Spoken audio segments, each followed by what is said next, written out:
Hey everybody, welcome back to my Eurovision React Review channel. So it is a bright, sunny morning here in Milan, and I'm continuing with my very quiet, no plans weekend, just to kind of have some Shane time. But in the meantime, what a perfect opportunity to try my best to catch up with what's been happening in the Eurovision world. So I know the last 2 weekends, Iceland have had their semi-final, semi-final 1 and semi-final 2 to select 5 songs, which will be in the final next weekend. So 5 are out, 5 are still in. I've seen Hera Björk is still in, which makes me very excited. But I haven't heard her song. I haven't heard any of the songs. So I'm just going to check out the ones that have made it to the final. And yeah, looking forward to this, actually. 5 songs, totally doable this morning, with a cup of coffee. And yeah, hopefully work out my top 5. So, okay. Song 1, Vibe, qualified from semi-final 1. How old is that person? They look very young. Oh, they have friends. So it's a duet.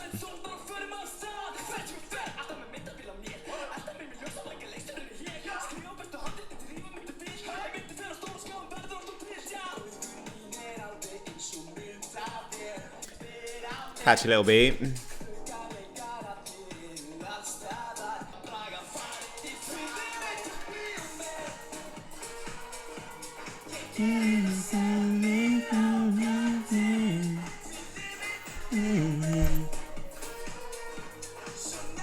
a catchy little chorus.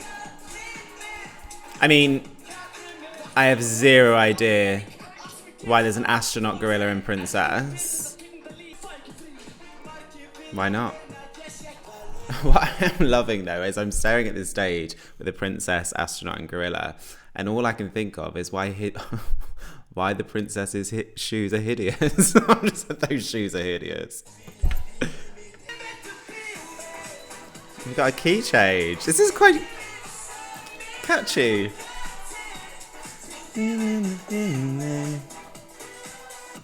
Actually enjoying this. I was quite dubious at the beginning.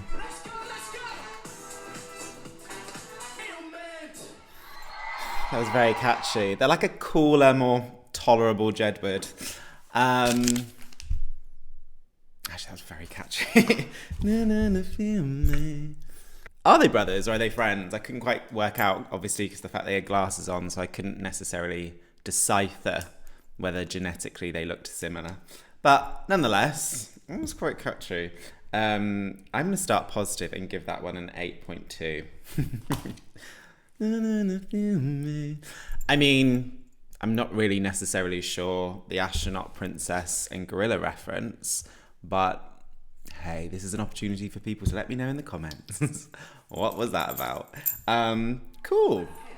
Okay, so this is the other qualifier from semi-final 1, and I've got a funny feeling this is the song that Terry, a Eurovision YouTuber, has already commented saying, this is very much me. So we'll see. He's probably right already. Yeah, this is very me.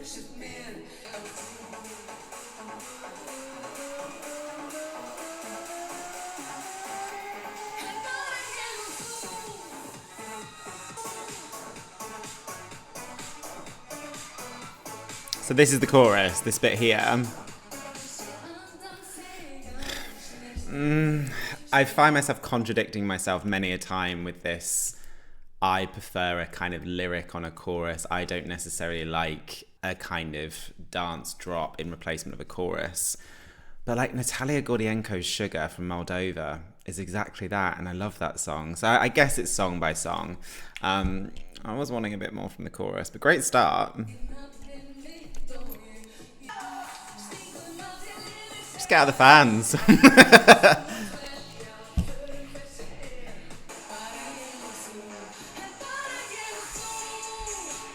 I'm appreciating the show she's putting on.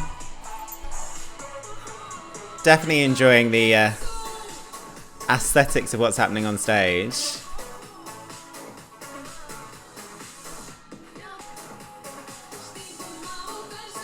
Okay, this chorus is hitting a bit more now. Just worried it's a little bit late.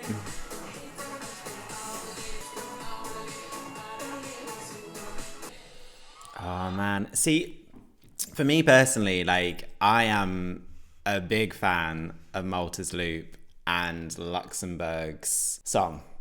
Why can't I remember? Fire.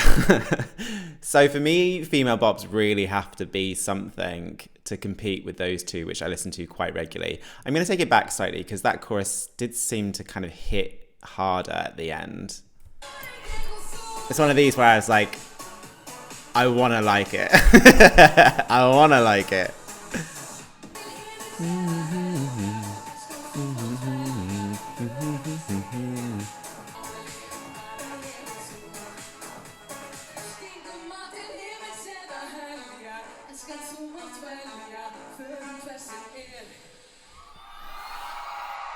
Look, is this going on to a 2024 National Final Shane playlist? Yes. Yes. But am I gonna, in all seriousness, do I prefer that to the song that I listened to earlier with the two, I'll call them boys, young men? I think I preferred that one. That was a bit more instantaneous, had a bit more of a hook. And I think if I have to go back after a first listen just to double check whether I like the song, that always probably says something. Really appreciate it. It's very much a Shane song and package, so naturally it's going above 8. But if I'm being true to myself, I do think I preferred song 1, the one that I've just listened to, Vibe. So I'm going to give that one an 8. An 8. Okay. What do you say? Sigga Ózk. Song 3. Do we have another upbeat female number? Is Iceland giving me my favourite national final of the year?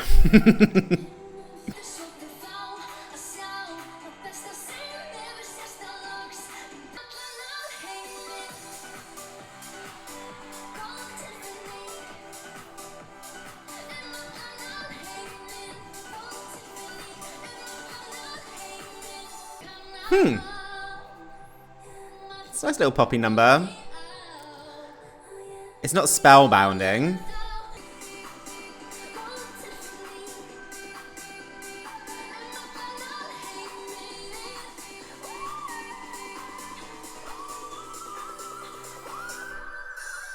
Good for you. Hitting that whistle note.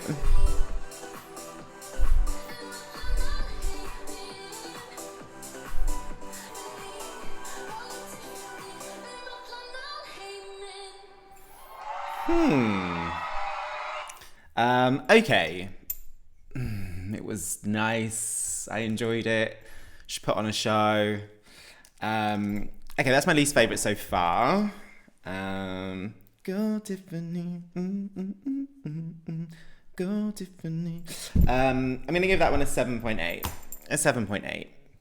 I think it's 80% there, but it's just a nice, safe, upbeat, boppy number. It doesn't really go anywhere.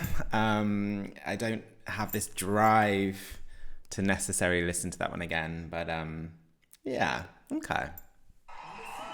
Okay, so number 4 is Bashar. So obviously, being tapped into social media, I'm aware of this artist and moreover the discussion around this entry. So it was because of this entry that Iceland skyrocketed in the betting odds, and I'm pretty sure before the songs were even released, it was just when the names were announced.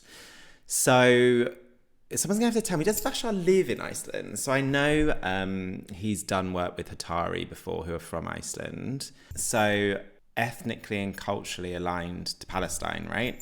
So that's obviously why there was a lot of discussion about this national final when his name was announced. Now, I'm going to be honest, I actually really like Song 1 and Song 2. So with that said, I'm really hoping that this song is good, because if this song gets selected for reasons other than the song, it will be frustrating. More so for the other artists competing. So I'm rooting for this song. Okay, I was not expecting Cowboys. I don't know this artist, so I don't know the sort of music they do.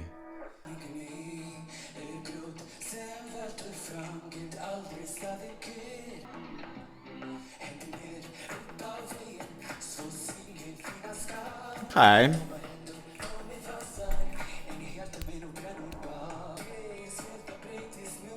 Promising.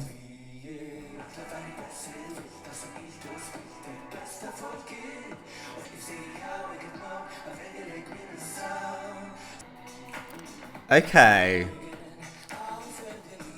Okay.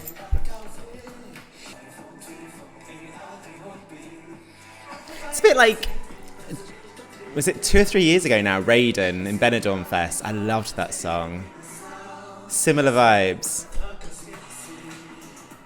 I love this bit of the song.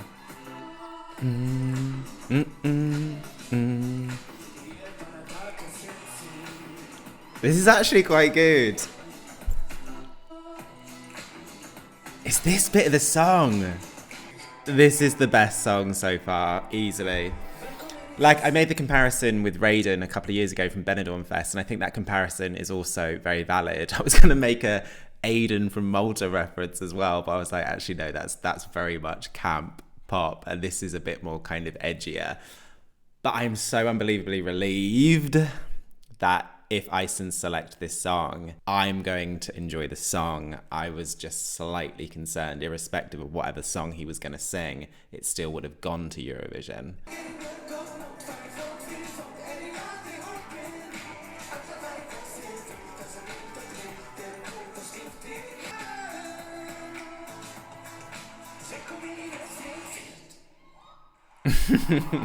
Okay, on two different factors. Number one, personal taste. That's my favourite so far. Also in comparison to, or thinking about Eurovision, which song would be competitive at Eurovision, get rid of obviously all the things associated with this artist and the connotations related to this artist in regards to obviously the link with Palestine. Song alone, I think this is a very good song. I think, and like I said, Raiden a couple of years in Benidorm Fest, absolutely loved that song. It is similar-esque in regards to the feel of the song. And so that's evidence that I'm not lying right now. That's my favourite song so far by a significant long way, actually. I'm going to give that one a 9 out of 10, which also slightly, taking a reference from him and his suit, breaks my heart somewhat because we got Hera Björk next. Hera Björk. Love this lady.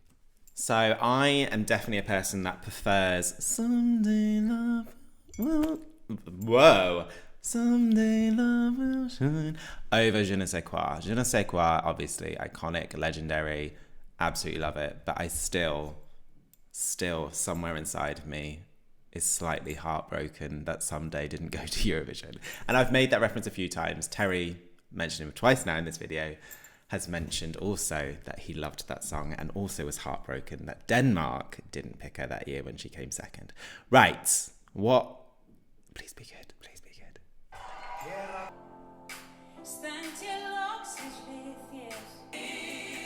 I just love her.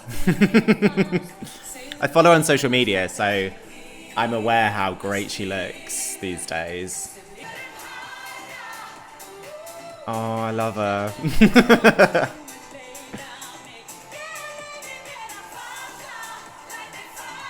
And you just know, if she's selected, Iceland are in safe hands. She's going to hit that stage in Malmo. Professional, not just because of the experience that she's obviously had a lot of, because she's been a backing singer a few times, isn't she? But she's just born for the stage. I'm just a bit concerned with this song that I'm super biased. Huge vested interest. And so it doesn't matter what she sings, I'm going to sit here being like, yeah. But I am enjoying this. I'm enjoying the woman power in Iceland, actually, with this national final.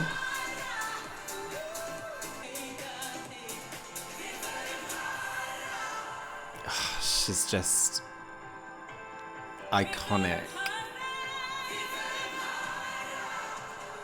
Oh, I stan Hera Björk.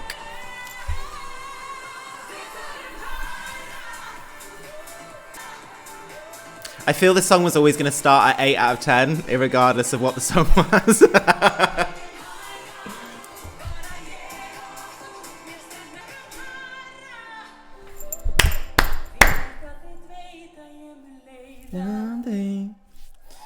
A couple of years ago, I've mentioned a few times in some of my videos that when I was a little bit younger and I had Eurovision final parties, I would reach out to previous artists, be like, oh, can you record like a little video for me to show or to start my evening, i.e., hey everyone, welcome to Shane's Eurovision party, all that stuff.